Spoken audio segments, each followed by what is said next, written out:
你呀、就是像妈妈这样把文章啊 copy 在这个 Google Translate，然后呢，你一定要这样大声念，这边有大声，就是大声的念。Passage 2.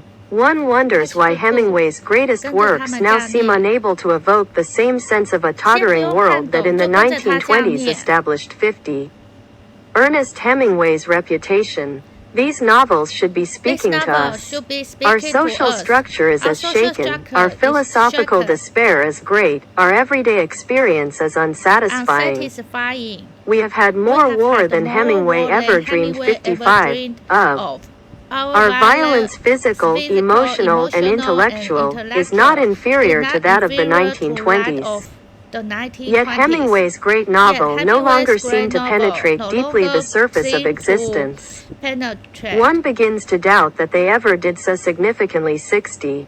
In the 1920s, Hemingway's novels indulged the dominant genteel tradition in American culture while seeming to repudiate it. They yielded to the functionalist, technological aesthetic of 65. Culture instead of resisting in the manner of Frank Lloyd Wright. Hemingway, in effect, became a dupe of his culture rather than its moral aesthetic conscience. As a consequence, the importance of his work has diminished. There is some evidence 70. From his stylistic evolution that Hemingway himself must have felt as much. For Hemingway's famous stylistic economy frequently seems to conceal another kind of writer, with much rich rhetorical resource to hand. So, Death in the 75. Afternoon, 1932.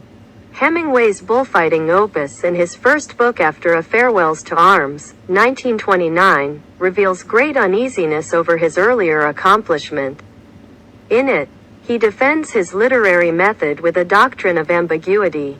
If a writer 80 of prose knows enough about what he is writing about, he may omit things that he knows in the reader.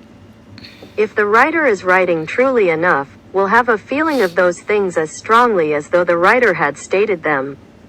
85. Hemingway made much the same theoretical point in another way in Death in the Afternoon, apparently believing that a formal reduction of aesthetic complexity was the only kind of design that had value. 90. Perhaps the greatest irony of Death in the Afternoon is its unmistakably Baroque prose, which Hemingway himself embarrassedly admitted was flowery.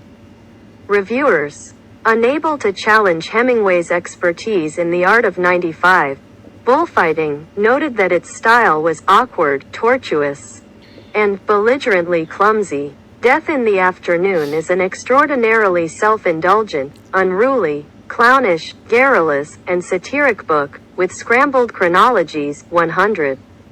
Willful digressions, mock scholarly apparatuses, fictional interludes, and scathing allusions. Its inflated style can hardly penetrate the facade, let alone deflate humanity.